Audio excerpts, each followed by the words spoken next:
नमस्कार। आकाशवाणी से प्रस्तुत है समाचार संध्या।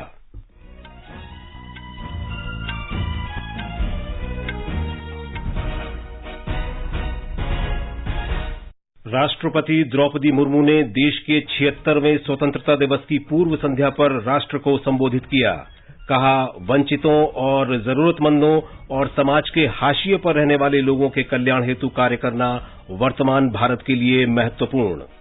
राष्ट्र के नाम अपने पहले संबोधन में श्रीमती मुर्मू ने कहा, पिछले कुछ वर्षों के दौरान देश में फिजिकल और डिजिटल आधारभूत ढांचे के विकास में अप्रत्याशित प्रगति हुई है। राष्ट्रपति ने कहा, भारत के नए आत्मविश्वास का स्रोत देश के युवा, किसान और सबसे बढ़कर महिलाएं हैं। राष्ट्र कल 76वां स्वतंत्रता दिवस मनाएगा। प्रधानमंत्री नरेंद्र मोदी राष्ट्र ध्वज फहराएंगे और लाल किले की प्राचीर से राष्ट्र को संबोधित करेंगे। 1947 में देश के विभाजन की विभीषिका की स्मृति में आज विभाजन विभीषिका स्मृति दिवस मनाया गया। इस वर्ष स्वतंत्रता दिवस पर 1082 पुलिसकर्मियों को पुलिस पदक से सम्मानित किया जाएगा। पंजाब और दिल्ली पुलिस ने एक संयुक्त अभियान में पाकिस्तान स्थित आईएसआई समर्थित आतंकी मॉड्यूल का पर्दाफाश किया। 4 आतंकी गिरफ्तार। महाराष्ट्र के मुख्यमंत्री एकनाथ शिंदे ने मंत्रिमंडल में नवनियुक्त मंत्रियों को विभागों का आवंटन किया।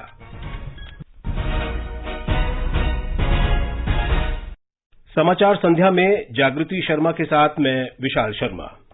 राष्ट्रपति द्रौपदी मुर्मू ने देशवासियों से अपने मौलिक कर्तव्यों के बारे में जानकारी लेने और उनको सही और मूल भावना के साथ अपनाने का आह्वान किया है। उन्होंने कहा कि इससे देश नई ऊंचाइयों पर पहुंचेगा।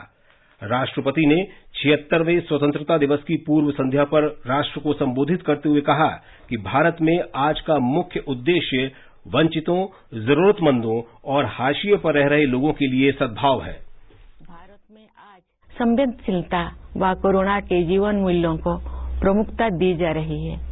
इन जीवन मूल्यों का मुख्य उद्देश्य हमारे वंचित, जरूरतमंदों तथा समाज के हाशिए पर रहने वाले लोगों के कल्याण हेतु कार्य करना है। हमारे राष्ट्रीय मूल्यों को नागरिकों के मूल कर्तव्यों के रूप में भारत के संविधान में समाहित किया गया है। देश के प्रत्येक नागरिक से मेरा अनुरोध है कि वे अपने मूल कर्तव्यों के बारे में जानें, उनका पालन करें, जिससे हमारा राष्ट्र नई ऊंचाइयों को छू सके।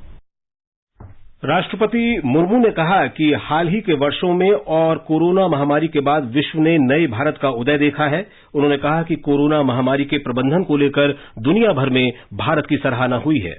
दुनिया ने हाल के वर्षों में एक नए भारत को उभरते हुए देखा है।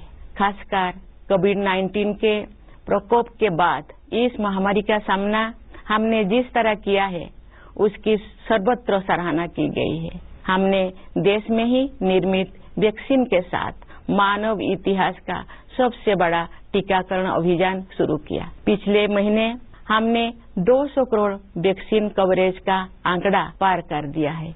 इस महामारी का सामना करने में हमारी उपलब्धियां विश्व के अनेक विकसित देशों से अधिक रही है। इस प्रशंसनीय उपलब्धि के लिए हम अपने वैज्ञानिकों, डॉक्टरों, नर्सों, पैरामेडिक्स और टीकाकरण से जुड़े कर्मचारियों के आभार हैं। राष्ट्रपति बनने के बाद पहली बार राष्ट्र को संबोधित करते हुए श्रीमती मुर्मू ने कहा कि दुनिया की तेजी से उभर रही प्रमुख अर्थव्यवस्थाओं में भारत भी एक है। देश का स्टार्टअप परिवेश दुनिया में उच्च स्तर का है। इस समय भारत दुनिया में सबसे तेजी से बढ़ रही प्रमुख अर्थव्यवस्था में से एक है। भारत को स्टार्टअप इकोसिस्टम का विश्व में ऊंचा स्थान है। हमारे देश में स्टार्टअप्स की सफलता, विशेषकर यूनिकॉर्न्स की बढ़ती हुई संख्या हमारी औद्योगिक प्रगति का शानदार उदाहरण है। विश्व में चल रही आर्थिक कठिनाई के विपरीत भारत की अर्थव्यवस्था को तेजी से आगे बढ़ाने के श्रेय सरकार तथा नीति निर्माताओं को जाता है। राष्ट्रपति ने कहा कि पिछले वर्ष के दौरान देश में डिजिटल और भौतिक रूप से बुनियादी ढांचे में अभूतपूर्व प्रगति हुई है। उन्होंने कहा कि प्रधानमंत्री गति शक्ति योजना के जरिए जल, भूमि और वायु आधारित सभी यातायात माध्यमों की कनेक्टिविटी को एकीकृत किया गया है, जिससे पूरे देश में परिवहन सुगम हो गया है। प्रधानमंत्री गति शक्ति योजना के द्वारा कनेक्टिविटी को बेहतर बनाया जा रहा है। परिवहन के जल, थल, वायु आदि पर आधारित सभी माध्यमों को भलीभांति एक दूसरे के साथ जोड़कर पूरे देश में आवागमन को सुगम बनाया जा रहा है। प्रगति के प्रति हमारे देश में दिखाई दे रही उत्साह का श्रेय कड़ी मेहनत करने वाले हमारे किसान व मजदूर भाई बहनों को भी जाता है। साथ ही व्यवसाय की सूझबूझ से समृद्धि का सृजन करने वाले हमारे उद्यमियों को भी जाता है। श्रीमती मुर्मू ने कहा कि आर्थिक सुधार और नीतिगत पहल की श्रृंखला से देश दीर्घकाल विकास के पथ पर बढ़ रहा है। उन्होंने कहा कि डिजिटल इंडिया ज्ञान आधारित अर्थव्यवस्था का आधार तैयार कर रहा है। राष्ट्रीय शिक्षा नीति के बारे में राष्ट्रपति ने कहा कि इसका उद्देश्य औद्योगिक क्रांति के अगले स्तर के लिए भविष्य की पीढ़ी तैयार करना है। ये नीति अपनी विरासत से भी फिर से जुड़ेगी। उन्होंने कहा कि जब राष्ट्र प्रथम की भावना से काम होता है तो ये प्रत्येक निर्णय और क्षेत्र में दिखाई देता है। जब राष्ट्र सर्वोपरि की भावना से कार्य किया जाता है तो उसका प्रभाव प्रत्येक निर्णय एवं कार्य क्षेत्र में दिखाई देता है। ये बदलाव विश्व समुदाय में भारत की प्रतिष्ठा में भी दिखाई दे रहा है। भारत के नया आत्मविश्वास का स्रोत देश के युवा, किसान और सबसे बढ़कर देश की महिलाएं हैं। उन्होंने कहा कि लैंगिक असमानता घट रही है और महिलाएं हर क्षेत्र में आगे बढ़ रही हैं। वे नई बाधाओं को पार कर रही हैं और सामाजिक तथा राजनीतिक प्रक्रियाओं में निर्णायक की भूमिका भी निभा रही हैं।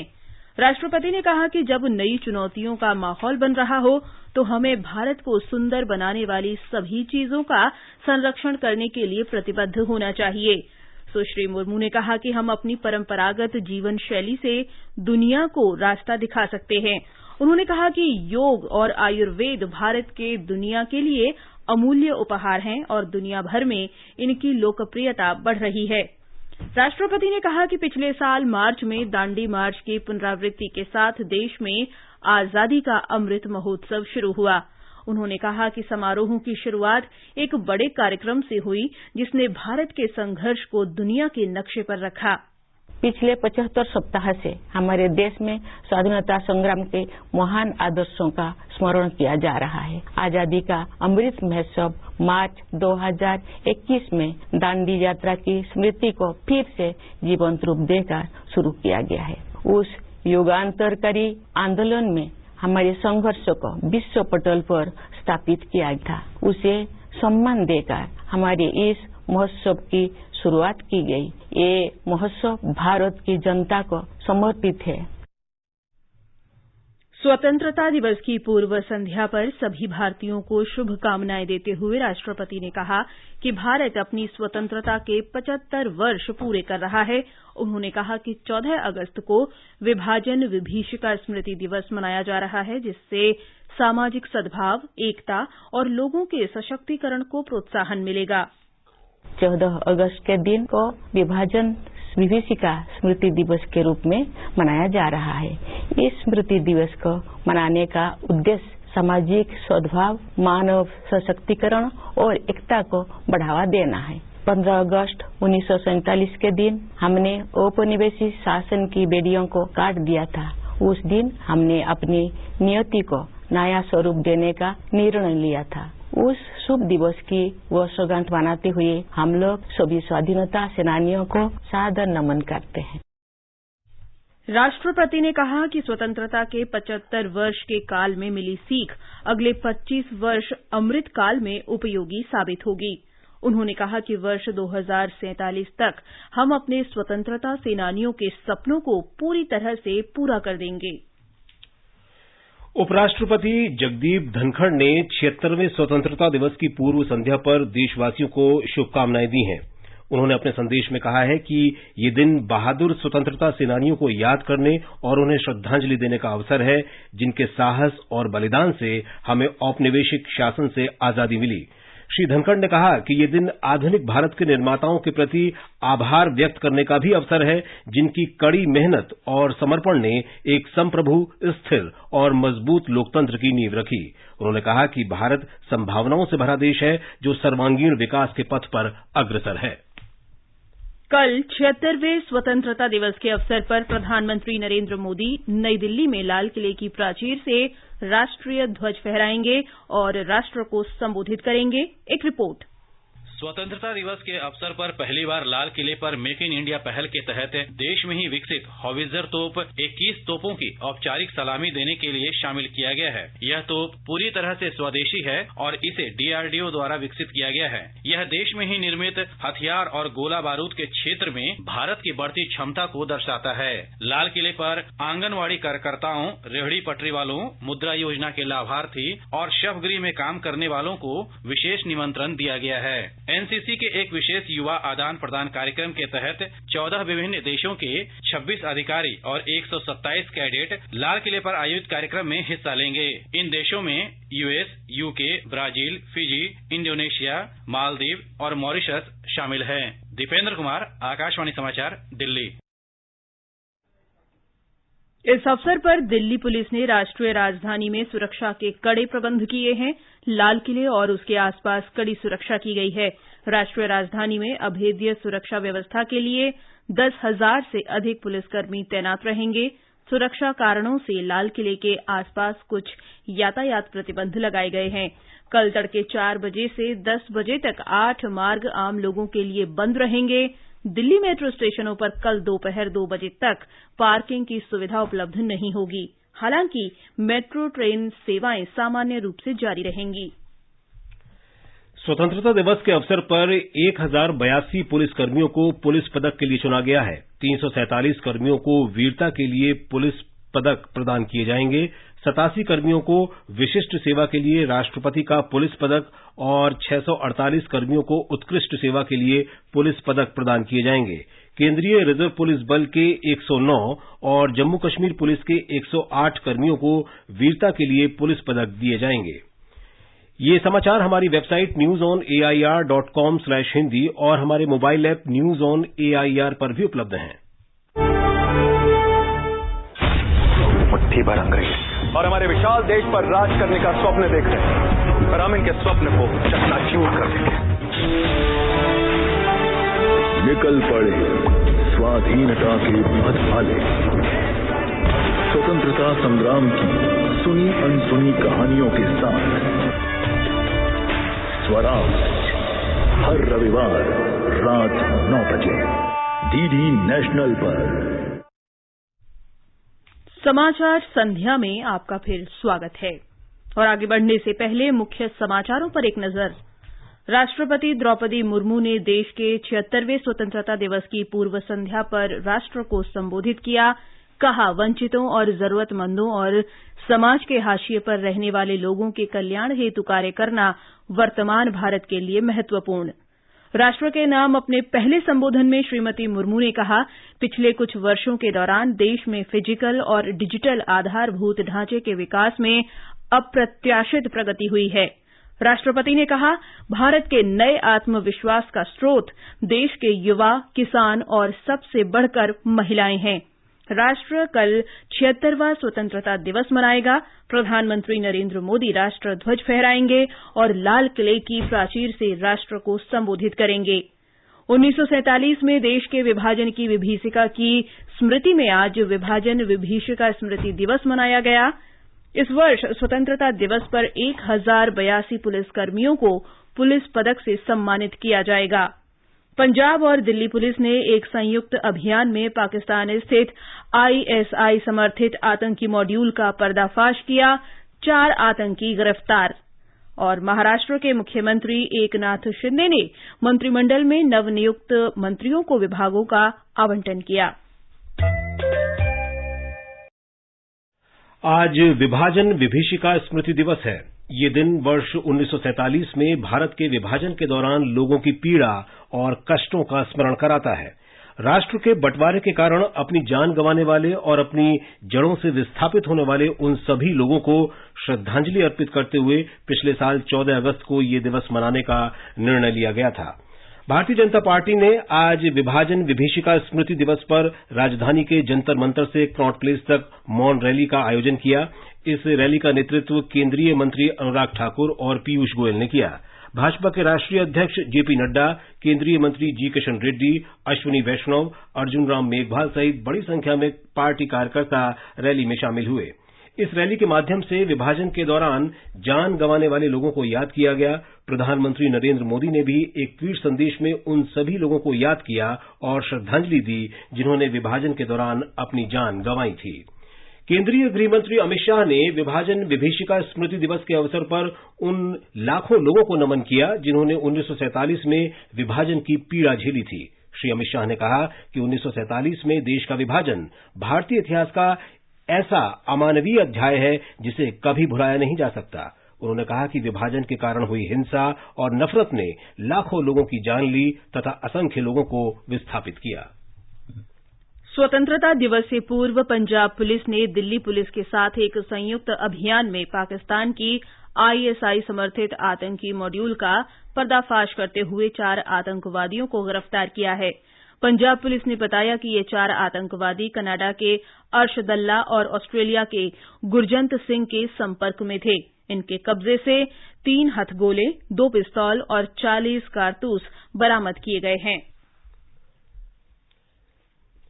देश भर में हर घर तिरंगा अभियान के प्रति लोगों में जबरदस्त उत्साह देखा जा रहा है। इस अभियान का उद्देश्य भारत की स्वतंत्रता के 75 वर्ष पूरे होने पर लोगों को अपने घर पर राष्ट्र ध्वज फहराने के लिए प्रेरित करना है।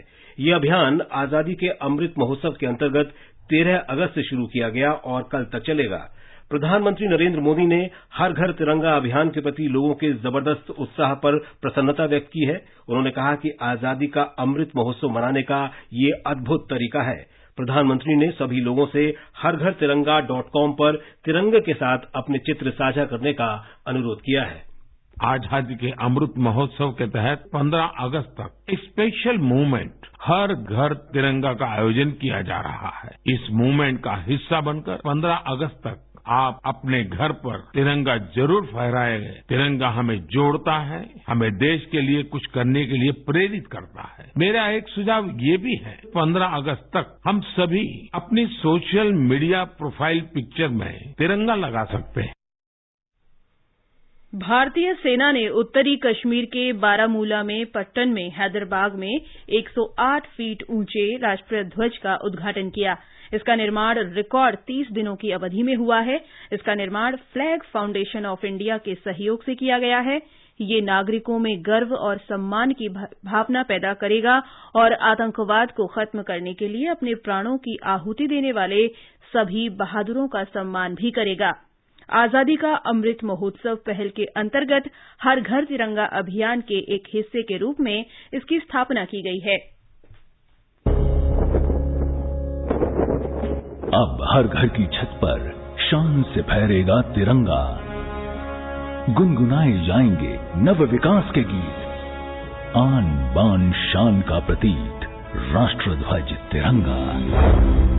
आइए आजादी के अमृत महोत्सव के पावन अवसर पर इस स्वाधीनता दिवस हर घर फहराते हैं तिरंगा और लेते हैं भव्य और सशक्त भारत के निर्माण का संकल्प।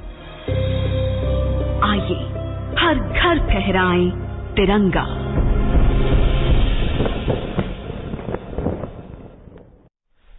स्वतंत्रता से अब तक 75 वर्ष के दौरान देश का सबसे बड़ा लोक सेवा प्रसारक आकाशवाणी देश भर के करोड़ों लोगों तक सूचना और समाचार पहुंचाने का सशक्त माध्यम रहा है।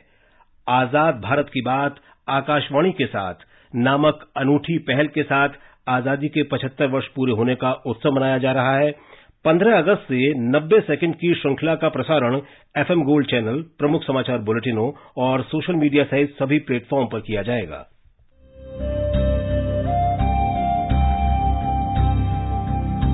आजाद भारत की बात आकाशवाणी के साथ स्वतंत्रता के 75 वर्ष का उत्सव, जीवंत यात्रा की स्मृतियां, स्वतंत्र भारत की उपलब्धियां और कुछ रोमांचक पल। तो आप भी जुड़िए और सुनना न भूलें।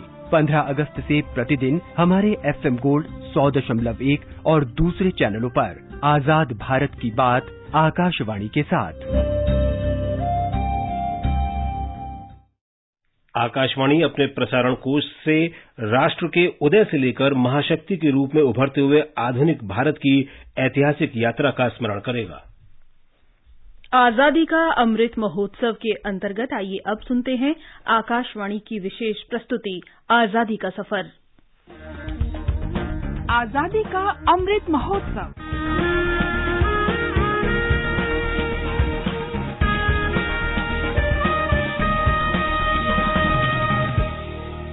आजादी का सफर आकाशवाणी समाचार के साथ एक राष्ट्र का उदय। भारत का गौरवशाली स्वतंत्रता संग्राम आधुनिक विश्व में घटित महानतम संघर्षों में से एक है। आकाशवाणी समाचार आपके लिए हर रोज लेकर आता है इसी स्वतंत्रता आंदोलन की एक झलक।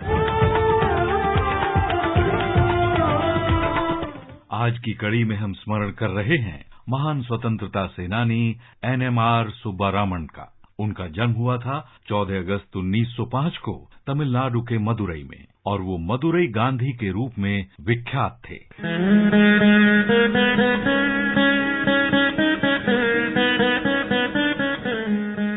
गांधी जी के अनन्य अनुयायी सुब्बारामन ने उच्च शिक्षा के लिए लंदन जाने से इनकार कर दिया और 1922 में स्वतंत्रता आंदोलन में शामिल हो गए। 1923 में वे मदुरई जिला कांग्रेस समिति के प्राथमिक सदस्य बन गए और 1925 में इसके अध्यक्ष चुने गए।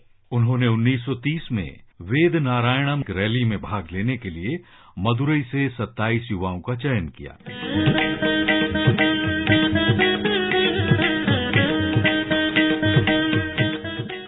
सुब्बारामन 1935 से 1942 तक मदुरई नगर पालिका के अध्यक्ष चुने गए। वे आजादी से पहले और बाद भी मदुरई विधानसभा के सदस्य रहे। सुब्बारामन वंचित वर्गों के कल्याण के लिए हमेशा प्रतिबद्ध रहे।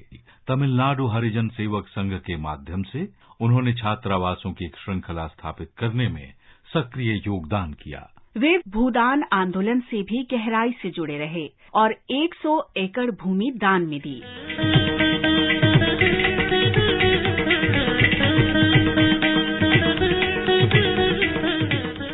सुब्बारामन गांधी रचना प्रकाशन समिति के सचिव थे, जिसने तमिल में 17 अंकों में गांधी जी की कृतियों और अन्य विशिष्ट रचनाओं का प्रकाशन किया। देश में पहली बार गांधी दर्शन पर पाठ्यक्रम शुरू करने और देश का पहला गांधी संग्रहालय मदुरई में स्थापित करने में भी उनका विशेष योगदान रहा। NMR सुब्बारामन ने 25 जनवरी 1983 को अंतिम सांस ली, लेकिन उनकी विरासत हमेशा अमिट रहेगी। इस महान गांधीवादी स्वतंत्रता सेनानी को आकाशवाणी समाचार का कोटि कोटि नमन।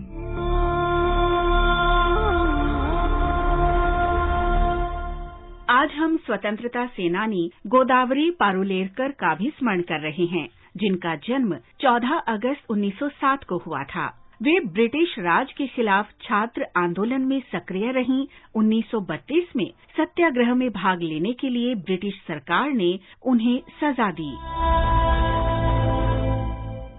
गोदावरी महाराष्ट्र की पहली महिला विधि स्नातक थीं। 1932 में जेल की सजा काटने के बाद गोदावरी ने भारत सेवक समाज में शामिल होकर मुंबई में समाज सेवा शुरू कर दी। वे भारतीय कम्युनिस्ट पार्टी की अखिल भारतीय किसान सभा में शामिल हुईं और इसकी महाराष्ट्र शाखा महाराष्ट्र राज्य किसान सभा की स्थापना की।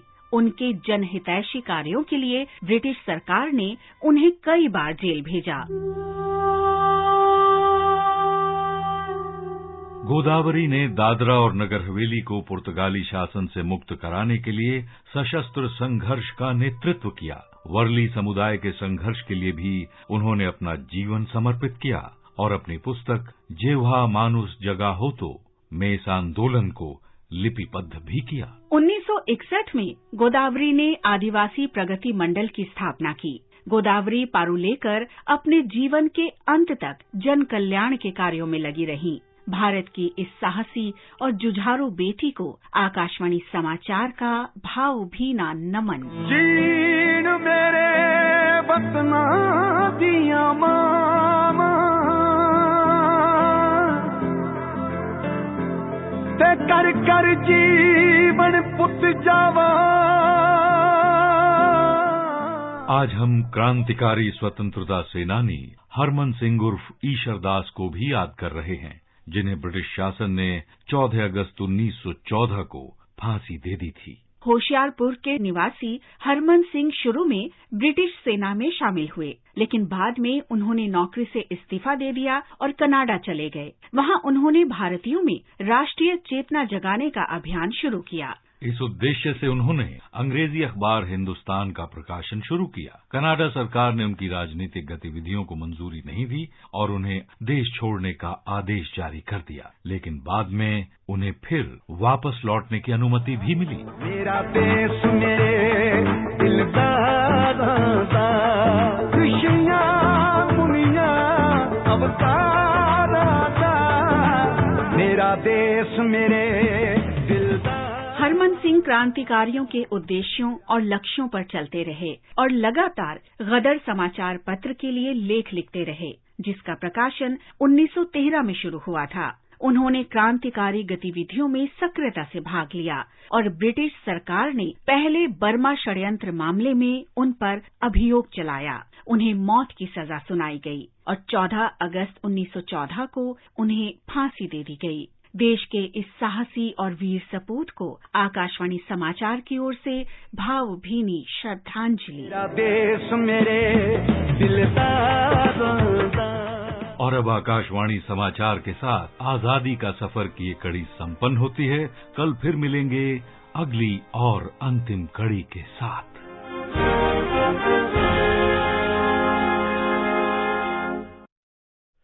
महाराष्ट्र के मुख्यमंत्री एकनाथ शिंदे ने आज मंत्रिमंडल में नवनियुक्त मंत्रियों को उनके विभागों का आवंटन किया। मुख्यमंत्री ने सामान्य प्रशासन, शहरी विकास, सामाजिक न्याय और विशेष सहायता, राहत और पुनर्वास, सिंचाई, पर्यावरण और जलवायु परिवर्तन, अल्पसंख्यक मामले और वक्फ विभाग अपने पास रखे हैं। गृह, वित्त और नियोजन उप मुख्यमंत्री देवेंद्र फडणवीस को दिए गए हैं। इसके अलावा विधि और न्याय, जल संसाधन, आवास, ऊर्जा और प्रोटोकॉल विभाग की जिम्मेदारी भी श्री फडणवीस को दी गई है। प्रधानमंत्री शेख हसीना ने विपक्ष को अपना आंदोलन चलाने देने और उन्हें गिरफ्तार नहीं करने के निर्देश दिए। बांग्लादेश की सरकारी समाचार एजेंसी के अनुसार प्रधानमंत्री ने कहा कि अगर विपक्ष प्रधानमंत्री का आवास घेरना चाहता है तो उन्हें ऐसा करने दें। श्रीमती हसीना सत्तारूढ़ अवामी लीग की संगठन सचिवों की एक बैठक को संबोधित कर रही थी। श्रीमती हसीना ने कहा कि सरकार को ईंधन की कीमतें बढ़ने और बिजली कटौती से जनता को हो रही परेशानियों का एहसास है। जाने-माने शेयर बाजार निवेशक राकेश झुनझुनवाला का आज सुबह मुंबई में निधन हो गया। वे 62 वर्ष के थे। राकेश झुनझुनवाला के व्यावसायिक उपक्रमों में भारत की नई बजट एयरलाइंस आकाशा एयर भी शामिल है। इस कंपनी ने इसी महीने मुंबई से अहमदाबाद की उड़ान के साथ वाणिज्यिक संचालन शुरू किया। भारत के वॉरेन बफेट के रूप में प्रसिद्ध झुनझुनवाला की संपत्ति 5 अरब 80 करोड़ डॉलर आंकी गई है। उन्होंने मात्र 5,000 रुपए की पूंजी से शेयर बाजार के कारोबार में कदम रखा था। और अब कल के मौसम का पूर्वानुमान। दिल्ली में बादल छाए रहेंगे और हल्की बारिश की संभावना है। मुंबई, कोलकाता और चेन्नई में भी कुछ स्थानों पर वर्षा हो सकती है। श्रीनगर, जम्मू, मुजफ्फराबाद, लेह और गिलगित में बादल छाए रहने के आसार हैं। अंत में मुख्य समाचार एक बार फिर। राष्ट्रपति द्रौपदी मुर्मू ने देश के 76वें स्वतंत्रता दिवस की पूर्व संध्या पर राष्ट्र को संबोधित किया। कहा, वंचितों और जरूरतमंदों और समाज के हाशिए पर रहने वाले लोगों के कल्याण हेतु कार्य करना वर्तमान भारत के लिए महत्वपूर्ण। राष्ट्र के नाम अपने पहले संबोधन में श्रीमती मुर्मू ने कहा, पिछले कुछ वर्षों के दौरान देश में फिजिकल और डिजिटल आधारभूत ढांचे के विकास में अप्रत्याशित प्रगति हुई है। राष्ट्रपति ने कहा, भारत के नए आत्मविश्वास का स्रोत देश के युवा, किसान और सबसे बढ़कर महिलाएं हैं। राष्ट्र कल 76वां स्वतंत्रता दिवस मनाएगा। प्रधानमंत्री नरेंद्र मोदी राष्ट्र ध्वज फहराएंगे और लाल किले की प्राचीर से राष्ट्र को संबोधित करेंगे। 1947 में देश के विभाजन की विभीषिका की स्मृति में आज विभाजन विभीषिका स्मृति दिवस मनाया गया। इस वर्ष स्वतंत्रता दिवस पर 1082 पुलिसकर्मियों को पुलिस पदक से सम्मानित किया जाएगा। पंजाब और दिल्ली पुलिस ने एक संयुक्त अभियान में पाकिस्तान स्थित ISI समर्थित आतंकी मॉड्यूल का पर्दाफाश किया। 4 आतंकी गिरफ्तार। और महाराष्ट्र के मुख्यमंत्री एकनाथ शिंदे ने मंत्रिमंडल में नवनियुक्त मंत्रियों को विभागों का आवंटन किया। इसके साथ ही समाचार संध्या का ये अंक समाप्त हुआ। नमस्कार।